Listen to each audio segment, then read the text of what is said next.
बागेश्वर यांचा पुण्यातला प्रस्तावित कार्यक्रम, त्या अनुषंगाने झालेली चर्चा, वादविवाद या सगळ्या पार्श्वभूमीवर मी एकंदर ही सगळी बुवाबाजी वगैरे जी प्रकार आहेत त्याबद्दल स्वतःशीच विचार करत होतो की याची सुरुवात कुठून होत असेल, याला एवढं मोठं स्वरूप कसं प्राप्त होत असेल. आपल्या एवढ्या मोठ्या देशात 21व्या शतकात सुद्धा एवढ्या मोठ्या प्रमाणावर विविध ठिकाणी विविध ठिकाणचे मठाधिपती म्हणा किंवा बुवा म्हणा, हे बुवाबाजीचे धंदे एवढ्या जोरजोरात कसे चालत आहेत. कारण ही जी सगळी ठिकाणं आहेत ही चालतायत हे तर आपल्याला नाकारता येणार नाही. त्यांच्यापुढे गर्दी होते, त्यांच्यापुढे बाकी सगळ्या पैशांचा वगैरे खर्च पडतोय, लोक त्यांच्याकडे आशेने बघतायत. आता त्यातली योग्य अयोग्यता ही जर आपण बाजूला ठेवली तर हे सगळं होतंय हे वास्तव कोणीही नाकारू शकत नाही. मग प्रश्न आता असा येतो की ह्या सगळ्याचा उगम कुठून होत असेल आणि याला उत्तरोत्तर मोठं मोठं रूप कशामुळे मिळत असेल.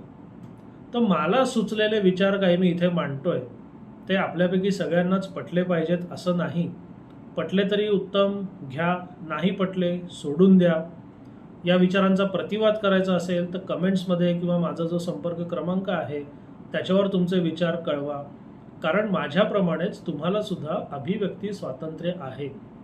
बरं, मी काय ब्रह्मदेव नाही की मी सांगेन तसंच असलं पाहिजे किंवा ते सगळ्यांनाच पटलं पाहिजे, अशी काय माझी फाजील अपेक्षा नाही.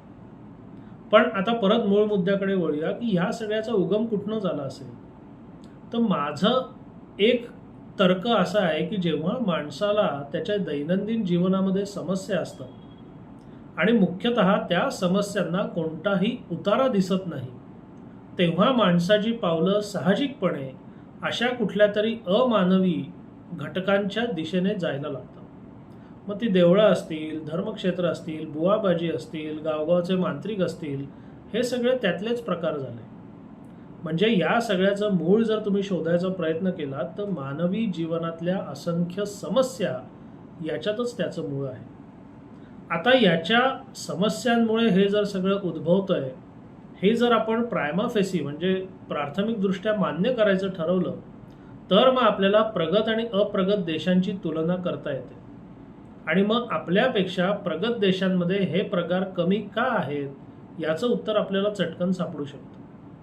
आपल्याकडे दैनंदिन जीवनात सर्वसामान्य माणसाला ज्या आणि जितक्या समस्यांना सामोरं जायला लागतं त्या आणि तितक्या समस्यांना प्रगत देशांमध्ये नागरिकांना सामोरं जायला लागत नाही. आणि हे तर अगदी साधा सोपा तर्क आहे की जर तुम्हाला समस्या नसेल तर तुम्हाला त्याचं समाधान शोधायचीच गरज नसते.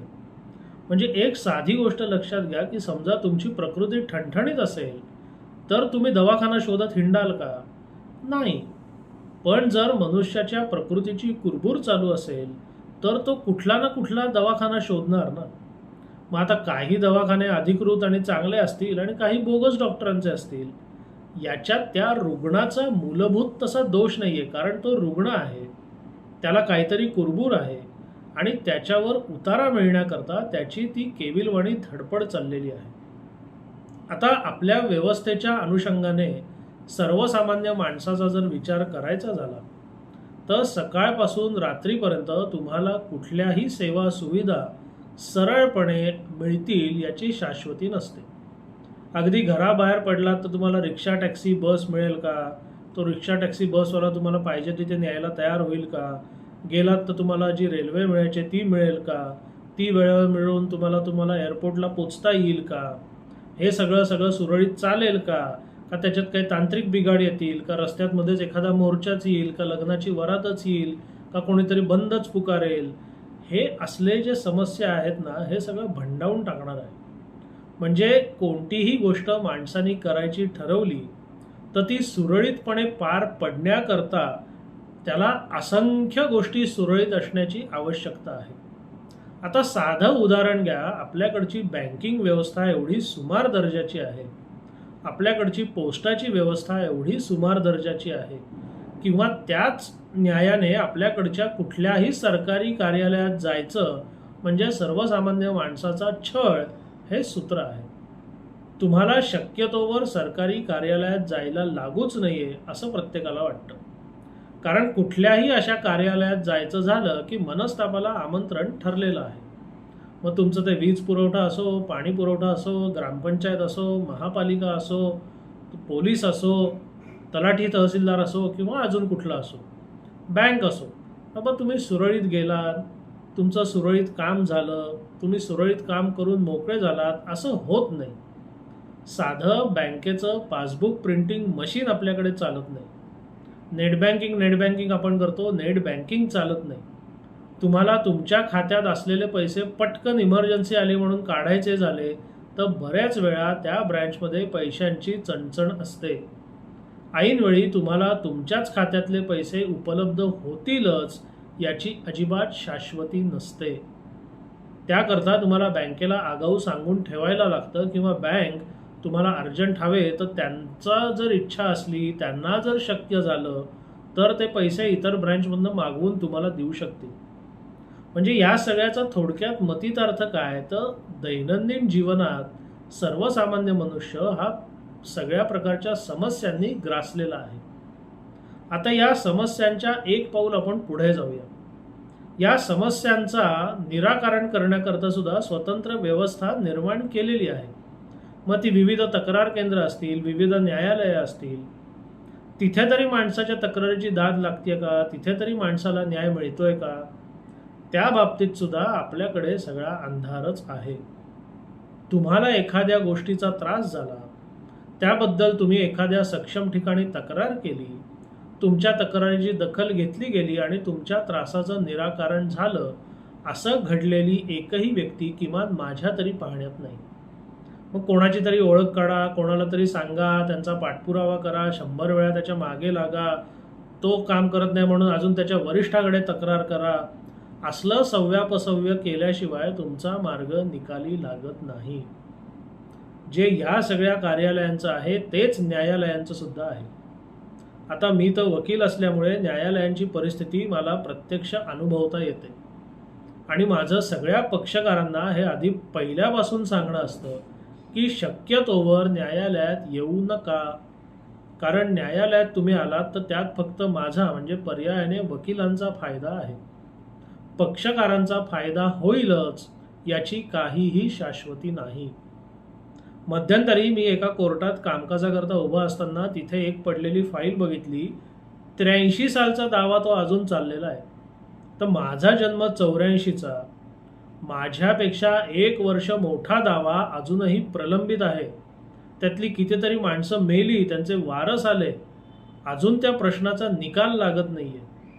हे जे सगळं चाललेलं आहे म्हणजे तुमचा कुठल्याही माणसावर भरोसा नाही, कुठल्याही व्यवस्थेवर भरोसा नाही, व्यवस्थेची तक्रार जिथे करायची त्याच्यावर भरोसा नाही, तुम्ही कोणाकडेच विश्वासाने बघू शकत नाही. अशी जेव्हा परिस्थिती येते तेव्हा तो सामान्य माणूस जर कुठल्या बुवाच्या नादी लागला, बुवाबाजीच्या आहारी गेला तर काय चुकलं त्याचं?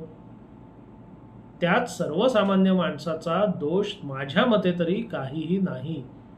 आता तो जे करतोय ते चुकीचं आहे का बरोबर आहे, त्याचे परिणाम चांगले होतात का वाईट होतात, हा एक स्वतंत्र चर्चेचा विषय आहे. पण सगळ्या बाजूनी गांजलेला माणूस, त्याला कोणीतरी वेडी आशा दाखवली तर त्या आशेच्या मार्गावर चालत असेल तर किमान मी तरी त्या माणसाच्या वेड्या आशेला आणि त्या माणसाला दोष देणार नाही. आणि हे असंच कायम राहत आल्यामुळे विविध ठिकाणी हे बुवाबाजीचे प्रकार वाढत चाललेले आहेत. बरं, नुसतं बुवाबाजी कशाला, आता जनता दरबार, लोक दरबार, पेन्शन अदालत हे सगळे कसले प्रकार आहेत? आता पेन्शन अदालत म्हणजे तुमच्या पेन्शनीचे प्रश्न निकालात निघत नसतील तर त्याच्याकरता स्वतंत्र अदालत लावायची हे लांछनास्पद नाहीये का? विविध नेते आपापल्या प्रभागात जनता दरबार भरवतात. बरं, त्या जनता दरबारात असा फार काही गहन प्रश्न आल्याचं मी कधी बघितलेलं नाहीये. कोणाचा लाईटचा, कोणाचा पाण्याचा, कोणाचा रेशन कार्डचा, कोणाचा लायसनचा, असले छिटपुटच प्रश्न असतात. म्हणजे मी अनेकदा जे म्हणतो की आपल्याकडे वॉटर, गटर आणि मीटर या प्रश्नांच्या बाहेर अजून आपण आलेलोच नाहीये. आता अजून एक कल्पना करा की समजा या सगळ्या समस्या संपल्या आणि सगळ्या व्यवस्था उत्तम रीतीने काम करायला लागल्या तर माणसं या बुवाबाजींकडे जातील का, किंवा माणसं या नेत्यांच्या मागे लागतील का? तर ह्याचं उत्तर सपशेल नाही असंच आहे.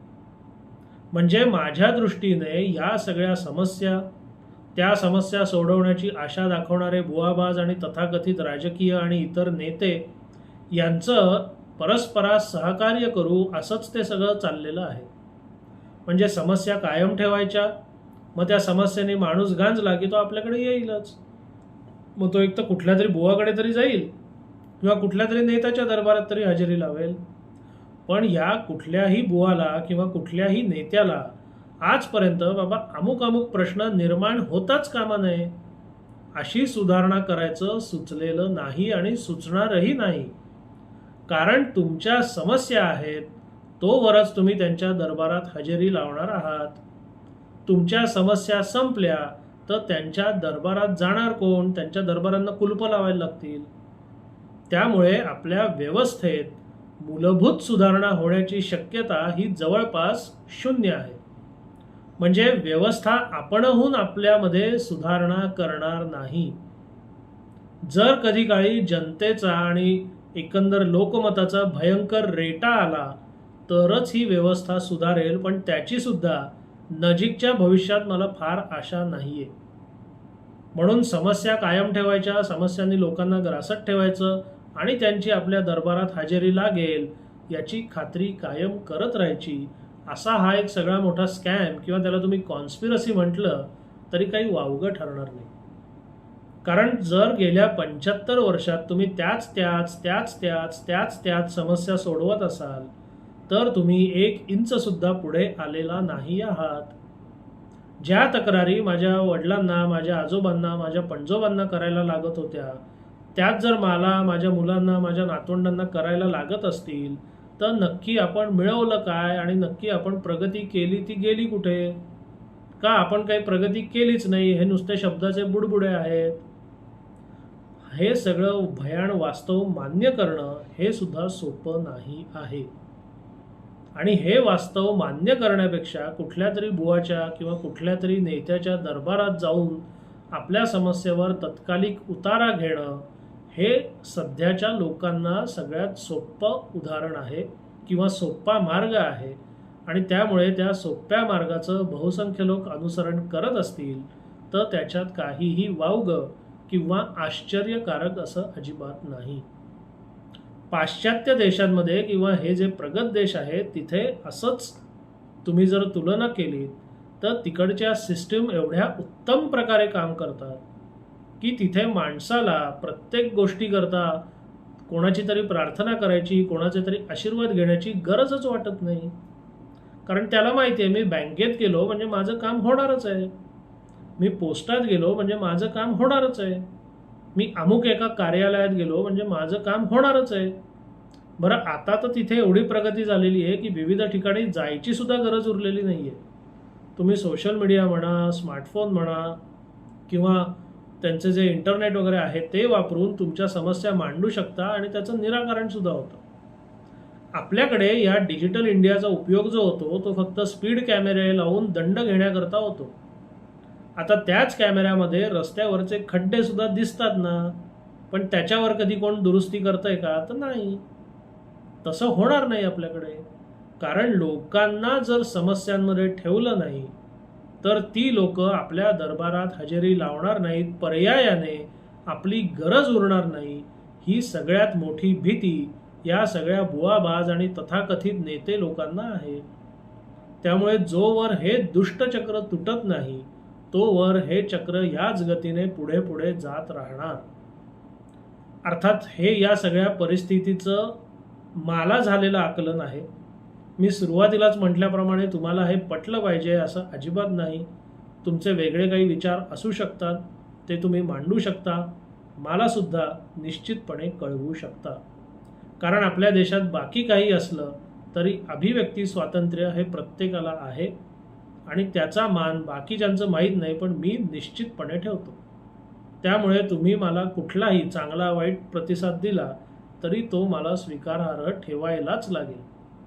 कारण एकदा जेव्हा तुम्ही पब्लिकली काहीतरी बोलता, जेव्हा एखादी भूमिका घेता, तेव्हा त्याच्यावर बरा वाईट प्रतिसाद येणार याची तयारी ठेवायलाच पाहिजे, नाहीतर असं सार्वजनिकरित्या काही करू नये. त्यामुळे तुमचे जे काही अभिप्राय असतील ते मला अवश्य कळवा. कळवलंच पाहिजे असं नाही, पण इच्छा असेल तर निश्चितपणे कळवू शकता. धन्यवाद.